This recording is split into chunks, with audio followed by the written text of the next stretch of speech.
a lot of people have what we call like a low positive affect tolerance or a nourishment barrier, meaning that a lot of us struggle to receive. A lot of us struggle to take in the good things in life, whether that be help, support, love, compliments, sexual pleasure. And so you may need to work on your ability to like receive more.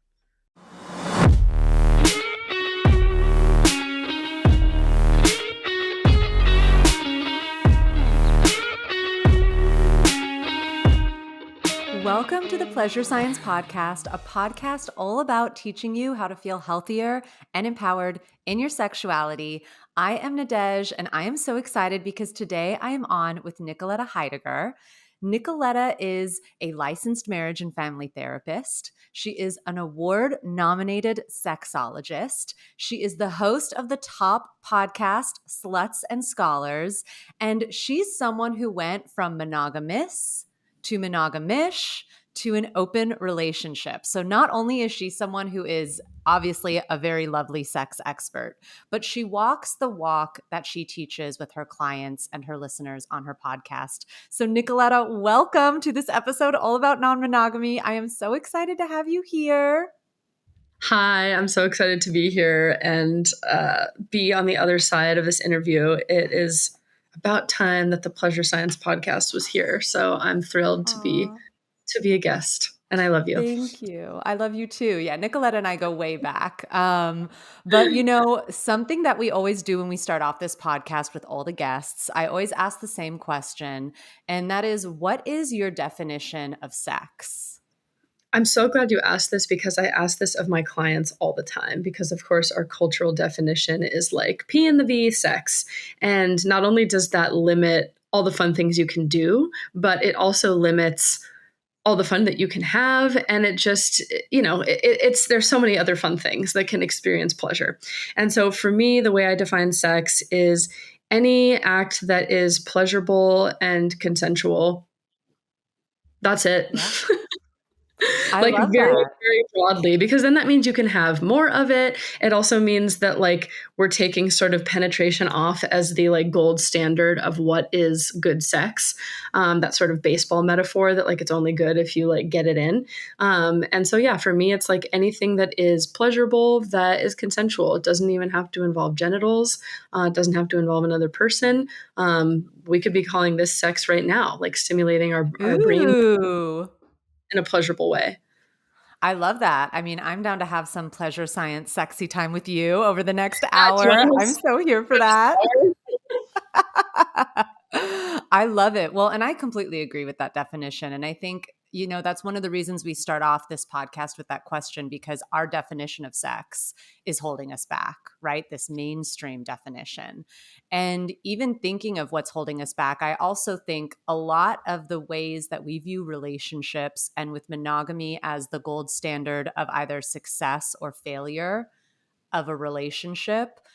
Yeah. It's a big thing that also can either hold us back or at least just cause friction. Like we're doing something that we don't question ourselves if we really want. Something that's so interesting when we look at, you know, I guess deficits, for lack of a better word, in relationships, we see a lot of research of the orgasm gap, which for anyone who doesn't know what that is, it's where men tend to have more orgasms than women in heterosexual relationships, because just like you said, we're prioritizing penetration. And in first hookups as well.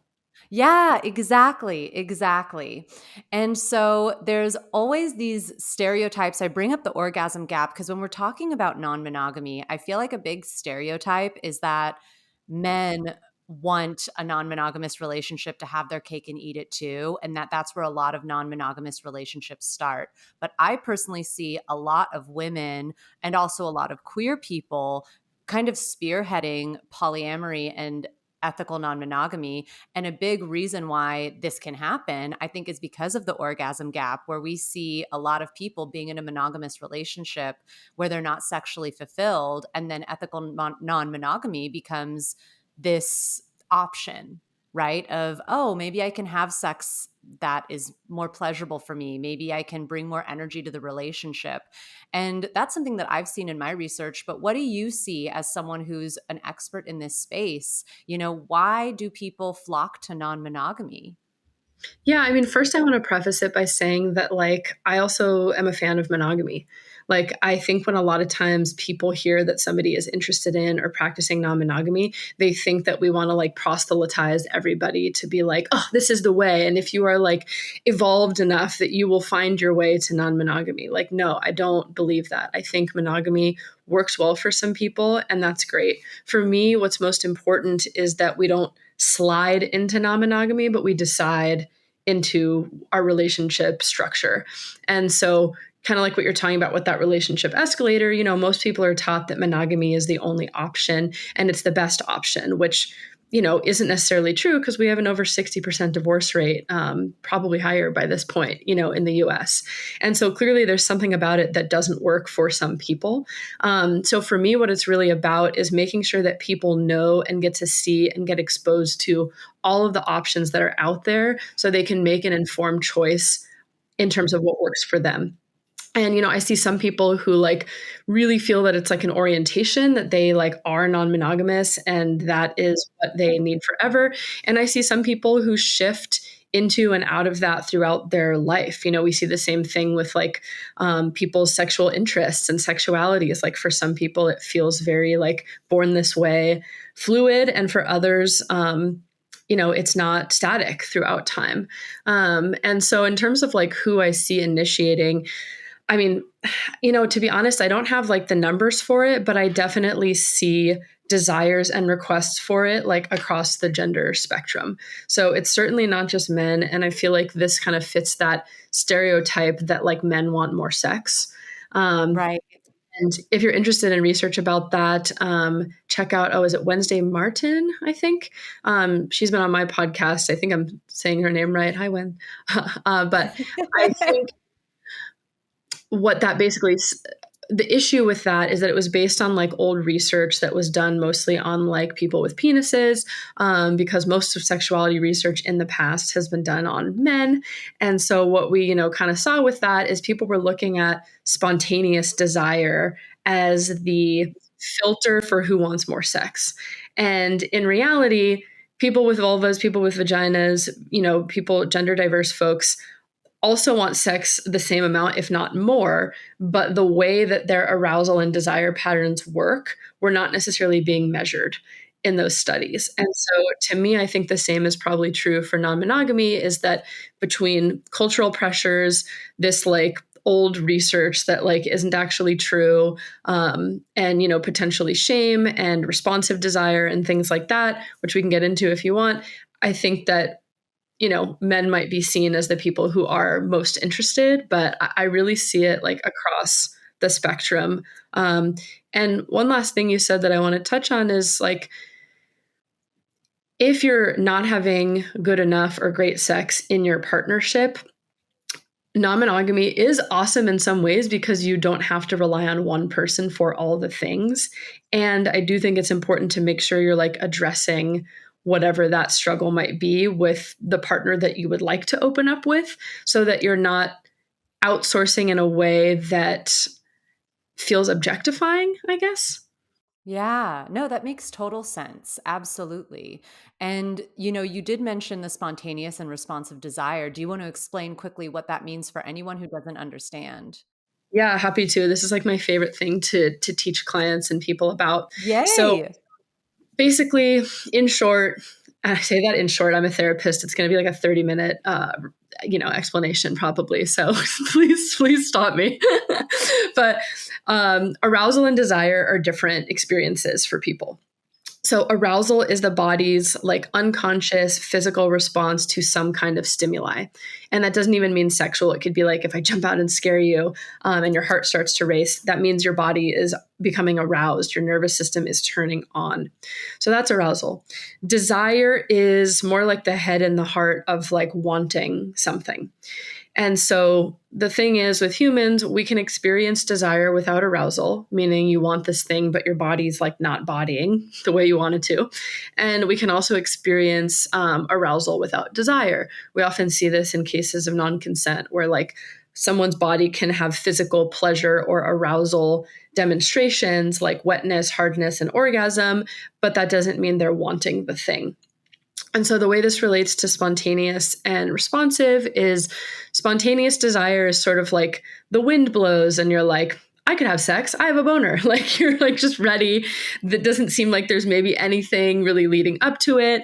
And the desire and arousal sort of are happening kind of at the same time. We see this mostly for like testosterone driven people, people with penises, and also at the beginning of a relationship and when people are younger. Responsive desire is more seen in like estrogen driven people, people who identify as cisgendered women, people in long term relationships, and people as they get older. And what this looks like is you may not even be thinking about sex or eroticism or erotic content on a day to day. You might even have been put into a category of low libido or disinterested in sex.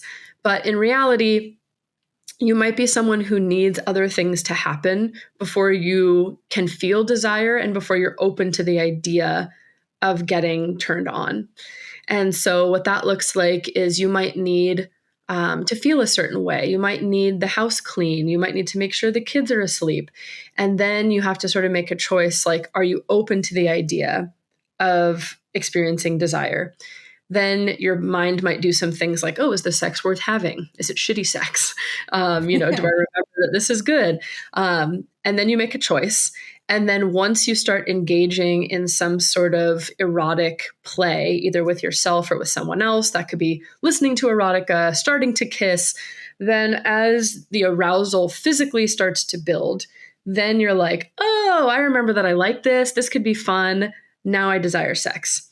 And so this is super important because most people just put themselves in category of high and low libido, and it's so much more layered than that. Okay, how do we do on time? Okay, no, I didn't do it too long. No, that was perfect. That was so interesting. And I love the way that you broke that down because even as a sex scholar, I feel like the spontaneous and responsive arousal archetypes get broken down in ways that are really simplified. And you were so detailed, and that's really helpful, especially when we're thinking of ethical non monogamy, right? And so, one question that I hear all the time from people is because people who are trying out an open relationship, they're like, okay, wait, there's open relationships, there's polyamory, there's ethical non-monogamy. Like, which is which? Are they the same? What is this? And Yeah. so just as a baseline to start off, right? Like, what are these different type of labels in this world? Are they the same or are they not? So open relationship is really just like, to me, the blanket term that is we are not monogamous, in some way, shape, or form. But I do think it's important to ask each person what it means to them, because you might have one idea of what something is, and then the other person has another idea, and you might be speaking a different language based on these different definitions or expectations. So I would say always ask. I always sort of cringe a little bit when people use ethical non monogamy or consensual non monogamy because, like, to me, if it's non monogamy, it should baseline be ethical and consensual. Or at least working towards figuring out what is ethical for us, what is consensual for us. Because if it's not, it's fucking cheating. Yeah. If it's not, then there's, an issue with consent. If it's not, then there's, pressure. And so, yes, I think like ENM or ethical non-monogamy is like a thing that people might see all over, or CNM, consensual non-monogamy. But to me, I kind of just prefer to say non-monogamy because I think the figuring out the ethics and the consent should be just a part of being in relationship. Kind of like we Yeah. say, like if somebody was sexually assaulted, I prefer to call that like rape, not sex, Yeah. because it's not the way I define Absolutely. sex. So use it if you want to use it. This is up to each person to define it for themselves and explain to other people what that means. But for me, I'm like, non-monogamy. To me, what that means is it's again, I sort of put that synonymously with open relationship, is that, and people might define this differently, but it's just like something that is not monogamous. And then under that broad umbrella, you have sort of infinite numbers of terms and experiences that can set up, you know, a structure that works for them. So many different kinds of relationship options. So we can talk about some of these if you want, but we've got things like polyamory. We've got things like monogamish. We've got things like cuckolding. We've got things like swinging. We've got things, the list can go on and on, but But let's dive into some of these things on the list because they're sexy. certainly So are. we've got polyamory, which Yeah. is, I think, a term a lot of people might know about, but what would be your quick definition of polyamory? Yeah, well, the sort of definition of the word is polyamory, many loving, and so it's somebody who like has the capability or desire to love and connect romantically with multiple people. That doesn't mean that they're like doing it at this moment. That doesn't mean they have a partner, but it's sort of like the desire or capacity to be many loving. And this can be different than what I call like polysexual. So, this is someone who might want multiple sexual relationships, but may not feel able to, comfortable with, or desiring of like multiple like romantic partnerships. Um, and, under these umbrellas, I think there's so many structural things that people can sort of define for themselves. So, under the guise of polyamory, some people believe in what's called a hierarchical setup, which means that there's like two people who have either an anchor or a primary partnership. They're each other's sort of like quote unquote main partners. Or sometimes people will say a nesting partner, like someone that they live with. And then non hierarchical is that like all the potential people in the mix are sort of on the same playing field. There's also people who do something called solo polyamory, which means that they don't necessarily have like one primary or anchor partner, but they do have multiple, committed partnerships of a certain kind. So that's polyamory. And then, like I said, polysexuality. Um, And I want to just also thinking of polyamory because you said something earlier in the episode that was really important that I also find to be true in this community, especially with the term polyamory, is people really identify with that almost the way people identify with a sexual orientation, like you had said, of like, oh, I'm yeah, queer and I know I'm queer, right? That's yeah, not going to change. And yeah. a lot of people that I Yeah, like meet, like, I am polyamorous versus I'm practicing polyamory. exactly. Like I find, and tell me if you find this too, when we're in communities that are non-monogamous, poly people are like, I am poly, right? And that's like a part of their core Identity. identity.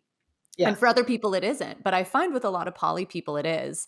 And then you Yeah. said some other fun things like swinging. Another question I hear all the time is like, wait, what's the difference between swinging and not? Isn't that non-monogam? Is, what is, or is that polyamory? So what Yeah. identifies some people as swingers? Yeah. So swinging again is another thing under the category of non-monogamy or some type of open relationship. And in its sort of, I do think like the way it's being defined is changing in some ways, as relationship communities are becoming more open, more queer, there's just more like discussion around how we can challenge some of these like binary experiences of these different relationship styles. But like in its classic definition, sort of, it's usually a partnership of two. And in sort of like pop culture, we often see it as a male female relationship, but it can be any gender partnership. Um, so it's a partnership of two, and they have like a primary relationship, a primary, usually romantic partnership, whether they're married or just in some kind of committed setup. And then they play sexually and sort of in a friendship way with either other couples or other individuals. And so what makes it sort of different is there really is like this established partnership, and the play beyond that is a little bit more like sexually or sort of friend with benefitsy type focus. There's Totally. really this kind of hierarchical setup with the partners that are playing, with each other, or the individual versus the partners that are playing with each other. Yeah, that makes total sense. And then the other one you mentioned, which I think is one of the most fun in this Yeah, whole umbrella, I is think it's cuckolding. cuckolding. Yeah, cuckolding is so also because and I love diving into all of these things because I hope anyone listening, what you get from this is you can make your own rules. You Mhm. know, you can love however you want to love. But Yeah. and speaking of that, so cuckolding, take it away, Nicoletta. Well, if you're listening and you are a little cuck, shout out to you. Lots of love to you. So basically, what this is, it is a setup, again, under the sort of bigger theme of some type of non-monogamy, where a person gets off on watching their partner with another person. Um, and or someone enjoys being watched by their partner. Traditionally, there's like this element of cuckolding that sort of has a almost like a sexy shaming and comparison aspect, because sort of in the old definition of a cuckold was like someone whose woman like had sex with someone else, they cuckolded them, like somebody who like left this person for a better, stronger, bigger, sexier partner. And so this is sort of like taking re-ownershiping, I think, that definition as like, oh, actually, I kind of get off on the idea of thinking of my partner with someone who I deem to be like hotter than me in some kind of way. And so there can be this aspect in cuckolding of like watching your partner with someone who's like very different than you, whether that be like different body size, different way that they present. And there's this excitement in watching them have pleasure with this other person. That's different than what some people call it hot wifing or hot partnering, which kind of doesn't necessarily have that aspect of the comparison sort of degradation kink, but is more like, hey, my partner's hot. I love to watch people fuck them and know that then they're also coming home to fuck me. Like, who else wants to fuck my hot partner? So, that's the fun one too.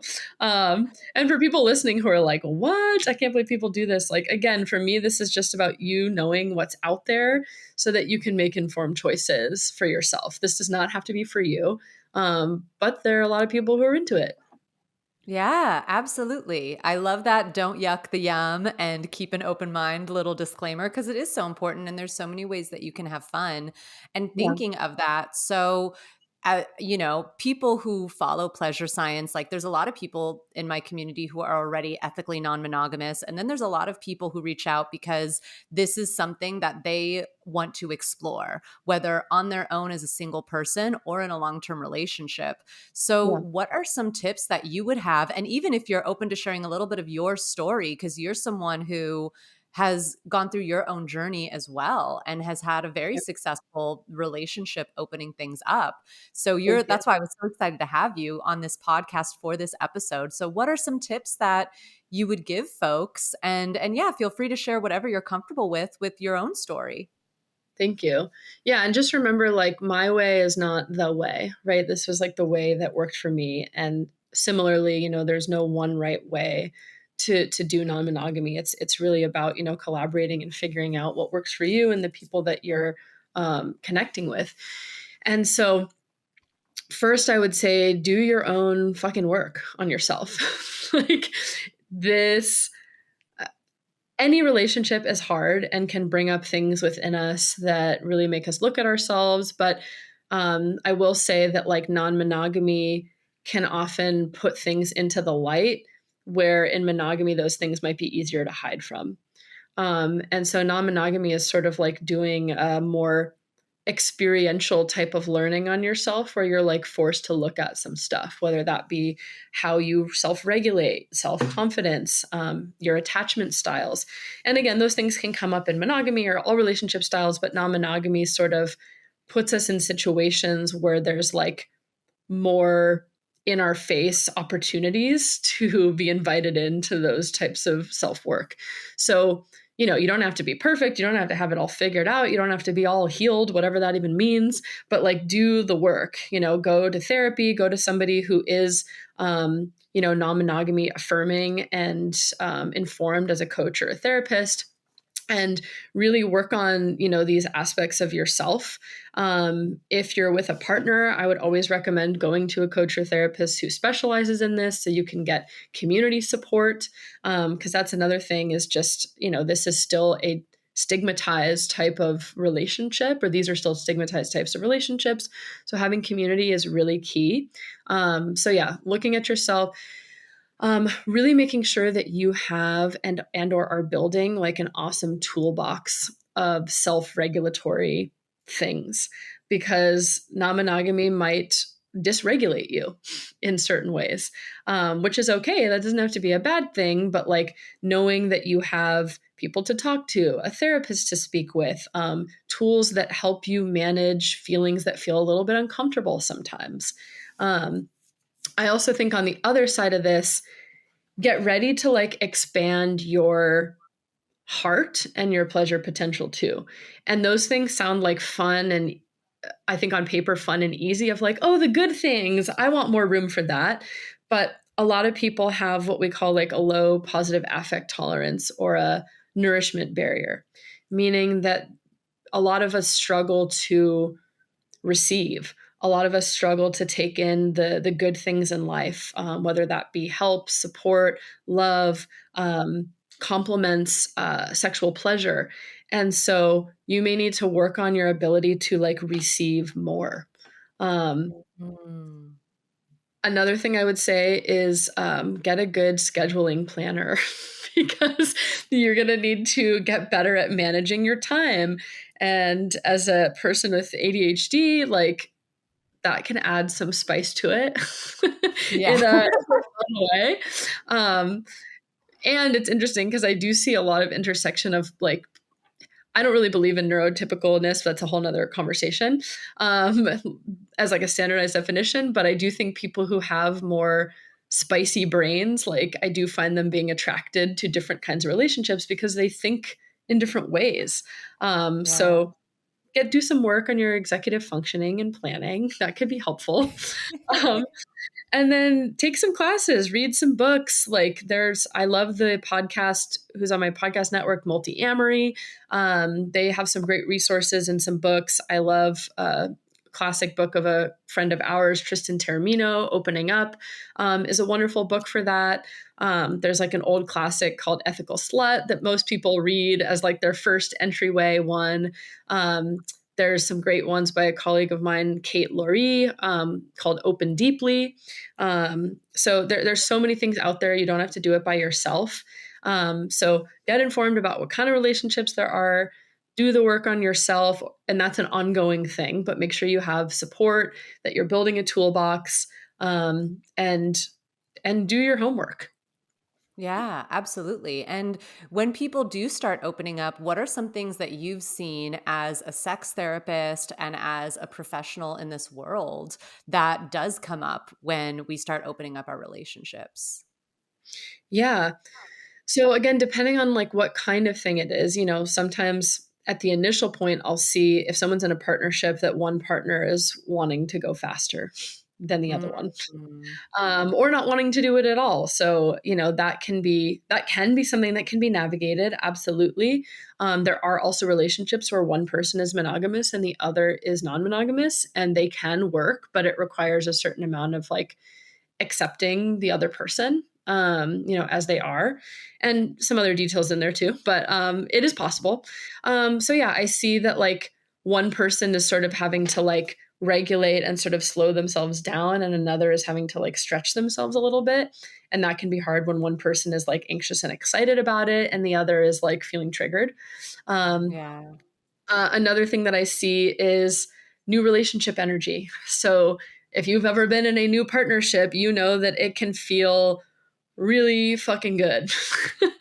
Really excited. Well, you know what? Like really good, but also really anxiety provoking. It's like this frenetic, Yeah. frantic, like you just Yeah, I can't. think it's how we're all a little masochistic, right? Where we're like, I'm so Oh my God. anxious, but I have such a big crush, right? And Oh that yeah, there's fun. nothing like it. Will we, won't we? So knowing how to manage that with like the person you've been like farting on the couch with for the last 5 years can be a tricky thing to navigate, and not comparing. um, Jealousy. So I think jealousy. People who are non-monogamous can also experience jealousy at different rates and levels, but it's not about like controlling or not having jealousy. It's about how we interact with the jealousy. So people are having to sort of form new relationships with the jealousy where they like look at how it's making them feel, and get curious about like where that's coming from, and then having conversations with themselves, with their support, with their partners. Um, I see the jealousy part. Um, I also see pleasant, positive stuff too, right? Like I see people feeling better about themselves, feeling less like there was something wrong with them for like cheating or for wanting more. I see people expanding their communities. I see people giving themselves more permission to be themselves, to explore. I see people having better sex and bringing that energy either to their relationship with themselves or to a partner. I see people just like expanding um, their knowledge of like what's out there and just being more open, being more accepting. So I really like to highlight those pieces too. I see people maybe increasing in self confidence because they're seeing so many different people and body types and relationship styles. So yeah, I really like to highlight these other pieces because, like, yeah, relationships are hard, work is required. Non monogamy can require more work. So don't think it's just going to be like easier. Yeah, Uh, like someone they're like, this person has 2 boyfriends, lucky for them. Meanwhile, yeah, they're like communicating until 3 in the morning and dealing with partner A's right. jealousy and then partner Exactly. B, like it's and I also think what's so important too is like monogamy is also work. Any relationship, friendships are also work. Yeah. Relationships with your family are also work. And Yeah. so it's interesting because I feel like monogamy and non-monogamy can get either two extremes where it's like, wow, they're having their cake and eating it too, and poo poo for them. I'm so jealous that they have these hot lovers and they can do what they want. And then on the other end of the like extreme ideas about this, people will be like, oh, but it's so much work, and how could they do, and that's so hard. And in reality, I think while there is unique work and extra, self work that can go into non monogamy, that's because you're being activated in ways that will make you grow because Yeah. relationships do make you grow. But it doesn't mean that one is going to be more work or harder than the other. Any relationship is work. Yeah. And but I love all of these tips, and I especially love all of the positive tips, that the positive results you went over, because that's something that I experienced. Like, I personally am ambiamorous. I'm happy in a monogamous relationship or a polyamorous relationship. As you know, I've been in several poly relationships, several monogamous relationships. Yeah. Um, and I've experienced how they're both work, but I've also experienced how they can create such beautiful results in terms of Yeah. self-confidence, in terms of communication, in terms of your own capacity to like be a loving human, be an erotic human. What are some Yeah. things that you experienced as you opened up your relationship that you were like, wow, this is so beautiful and I'm so grateful for this growth? Yeah. I mean, I think the like maybe some of the harder part for me was like in my current relationship, I was the one who was a little bit more of the like ready to go faster person. And so it's interesting because I often see this with partners. And so for me, it was figuring out like, wow, it's so interesting that like I'm finding myself attracted to this person who has like all these awesome qualities, and then they're not necessarily like experienced in this other thing that I'm saying I'm wanting. I see that a lot, and I will often ask clients like, well, what is it about um this person not being into it that is like attracting you. And like I said, it can work when you have these like, people who want different things. But I do see a lot of the times, what a colleague, Reed Mahalko of mine used to say, like dating your species, which is like, if you know that there's something you're really into, making sure you find people who are also like into that. But for a lot of people who are discovering non-monogamy, they might not know that clearly Yeah. going into a relationship until they're like already like deep in it. And so I think for me, it was, figuring out a lot of work around just like being clear with what I wanted, and practicing my communication skills and getting clear on like what was coming up for me, around a lot of these things, and fear of like abandonment, and working on all that stuff. And I would say, so for me, it's definitely like enabled me to be a better communicator. It has also given me more compassion for other people. Because I think, growing up in this capitalistic world, it often, and this still happens for me a lot, but I'm working on it, often there's this thing of like, either you're experiencing joy or I'm experiencing joy, but we can't both experience joy because like joy is apparently finite and I have to be having more fun than you. Like, Gemini problems. better having, yeah. But it's like a realistic thing for a lot of people too, of just like that we've been taught to compete, right? So I think Yeah. it really helped me challenge this idea of like competing, especially with other women, which is what women are often taught growing up, to like keep us against each other, to compare, to talk shit about them, to put them down, to uplift ourselves. And so it's really helped me become more compassionate, more in the mindset of like abundant love and experiences and connections. And that's not easy. That's something that still comes up for me and for a lot of people sometimes. But it's also taught me to be more into, in non-monogamy, what we call compersion, which is like feeling joy and excitement for someone else's experiences that aren't necessarily yours or aren't directly connected to you. So being able to like feel excitement for another human in their human experiences is really cool. I think it's also helped me realize that like feelings in and of themselves are not good or bad. Um, I definitely think feelings and sensations can give us information, can tell us things, can help us understand, how something is sitting with us, and what we should do about that. And sort of leaning into that, like discomfort or stretching and growing, whatever, does not have to be like a bad thing. That like feelings that we deem as like negative, whether that be jealousy or whatever, aren't just bad feelings. But instead, it's a cool opportunity to get to like build resilience with like a multitude um, of feelings and sensations, and like being okay with Yeah. those. Yeah. Absolutely. And I think there's also so many unexpected moments of joy with non monogamy too. Like, I'll never forget how I had gone on a date with someone while I was in a non monogamous relationship.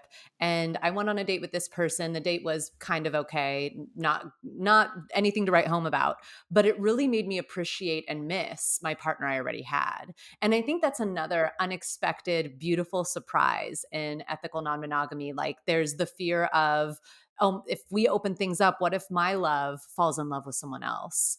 And so often I've seen with myself and others that opening things up actually makes you really grateful and appreciative for what you have. Because you're realizing, like, even though you're with a fun, exciting new person, there's new relationship energy. They don't know that when they touch your stomach, you get triggered, but your partner that you've been working, like you've been with for years, knows all of your things and knows it can like make you really appreciative of what you have and what you've built with someone when you start opening things up as well. Yeah. And there's beautiful parts to both of those, right? Like there's, Yeah. you know, being with somebody, or like monogamy. I forgot who said this, so I'm sorry I'm not quoting you properly, but that monogamy doesn't have to be monotony, So like Mm. I think that it's important too, because in our culture, I think we've like uplifted that like new relationship energy that we see in like romantic comedies, that's the like best ideal form of like fun, exciting pleasure. And I fall prey to that too, because I'm like, yeah, it is pretty fun. So and being able to get into shout out Dr. Emily Jamia, into like she does a lot of work around this, but get into like flow state with somebody that you've practiced a lot with is also really cool and beautiful. So like, yeah, there's something beautiful about somebody like knowing you and your body in a certain way, and something really cool and beautiful about like having a beginner's mind with a new person and like exploring that for the first time, because you might like if they touch your belly, you might not like if the other Right. person does. So that's cool too. And yeah, I think it's also just, um, it's just fun. It is fun. No, it Having is fun fun. experiences. And hard, difficult conversations too, but like, there's just a lot of fun to be had. And to me, sex and all the things within pleasure is a way for us to play as adults. So to me, this is like also a way to play, um, Yeah. myself and with different people. I completely agree. And, thinking of people who have maybe been ethically non monogamous for a long time, do you have any thoughts or ideas of like things that they can do in their relationship or their personal growth journey? Yeah. Yeah, if you've already been kind of in one of these lifestyles for a time, I would say, still to keep doing the work, with how you or your partner might be changing over time. Continue to go have checks and balances, continue to go to, again, a therapist or a coach who's like informed about that, have community support, have check and balance people who you trust are going to call you out or call you in, on your stuff so that you don't get complacent. Um, and yeah, like I said, to me, community is key. So just continuing to like connect with other community members, is really key here, in my Yeah. Where opinion. do people find community? Like, how would you recommend people find Yeah, community? yeah. So I might start with some of those books and podcasts, and some of those will have like online communities that are connected to them.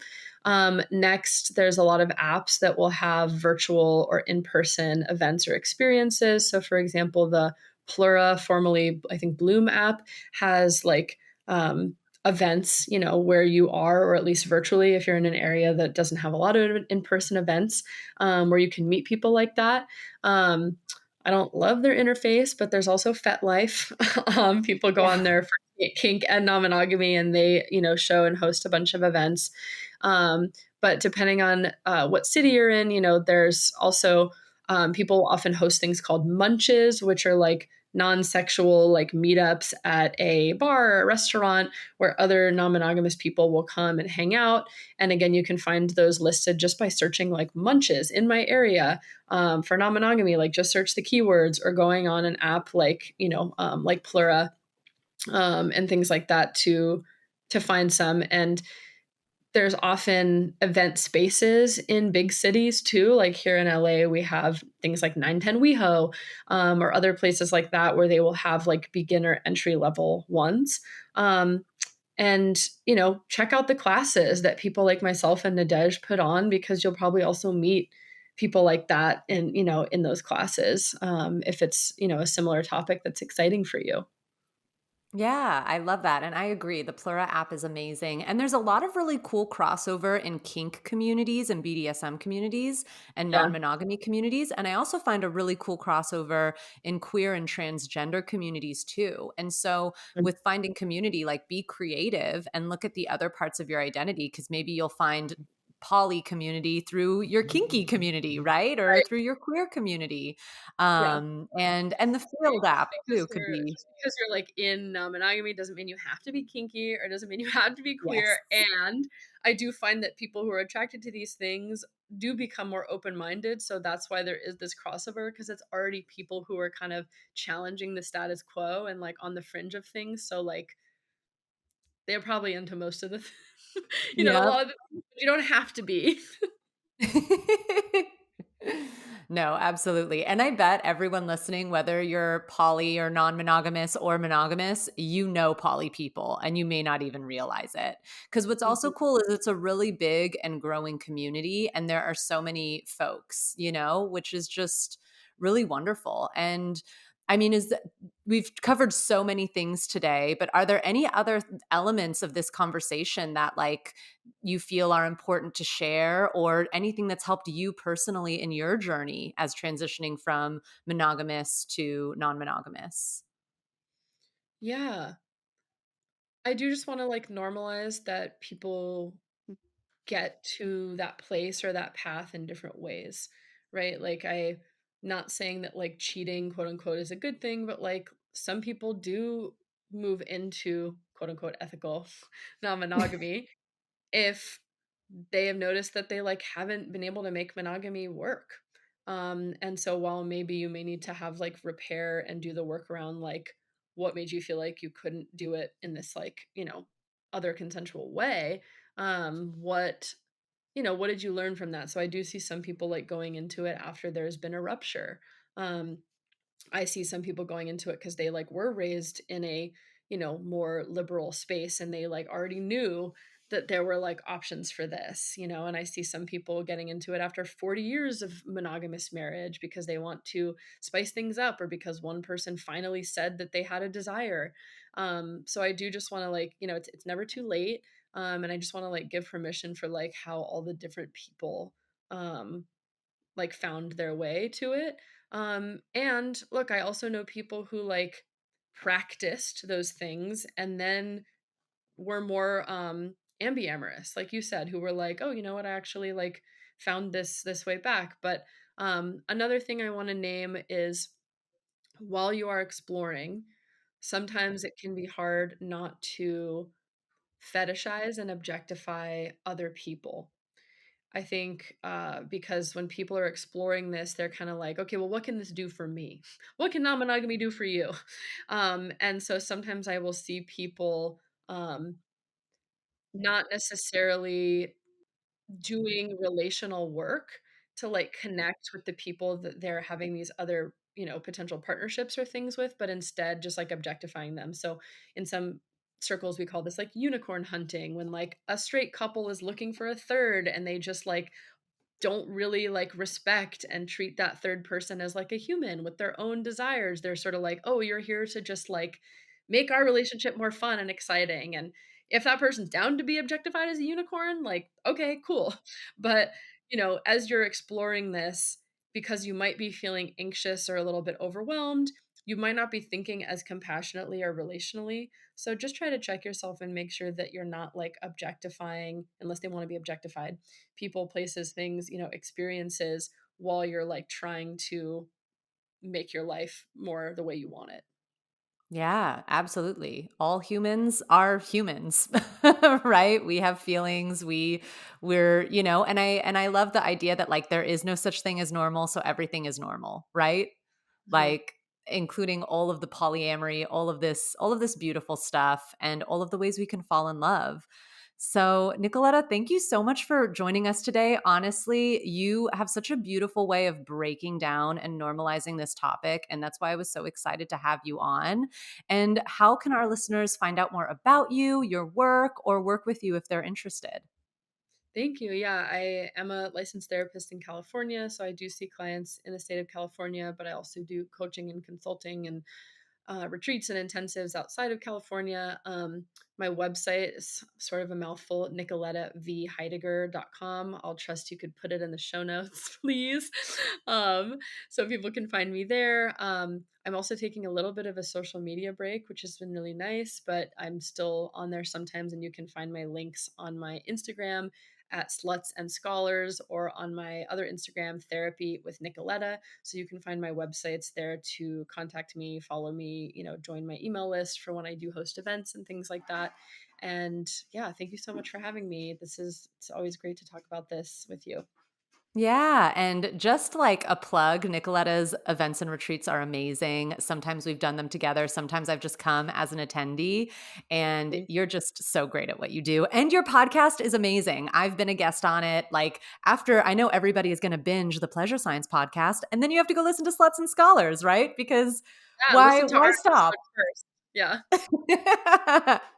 Well, that is it for this week's episode of Pleasure Science and the first half of season 1. So we're actually going to take a little bit of a break over the holidays, but don't worry, we will be back on January 8th with the second half of season 1. And we're going to be starting off with a bang, as I'll be diving into all things kink and BDSM. So we left things with non-monogamy, and now we're going to go into even more fun, yummy goodness. I promise you, you will not want to miss that. But in the meantime, you can follow me on Instagram and TikTok at Pleasure Science.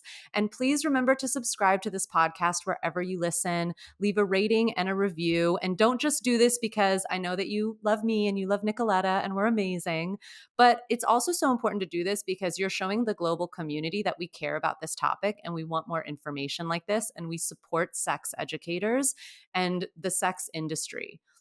So please leave a rating and a review. And you can also watch these episodes on the Pleasure Science YouTube channel. I'm wearing a very fun fur coat today. Nicoletta has the most beautiful red lipstick on, and I know you want to see our gorgeous faces. So go on over to the YouTube channel. And don't forget that by listening to this podcast, you also get 10% off the Pleasure Science online courses. We talk about communication. We talk about sexual skills. We talk about sexual healing. They're absolutely incredible, and you get 10% off with the code PleasureSciencePod. Now, thank you guys so much for joining us this week. I'm Nadège, your resident sex scholar, reminding you to experience pleasure in the next 24 hours. So whether that's enjoying your favorite food, dancing to a song you love, or maybe telling that special someone that you'd like to practice non-monogamy and want to learn what that's about. Go do something beautiful for yourself today. You deserve it. This podcast is a Pleasure Science production, hosted by me, Nadège, your resident sex scholar. The Pleasure Science podcast is produced by Laura Moore and edited by Camille Furman-Collot. Our music is by Octasound and is licensed under the Pixabay Content License. To find out more about Pleasure Science and to sign up for our online courses, please visit www.pleasurescience.com.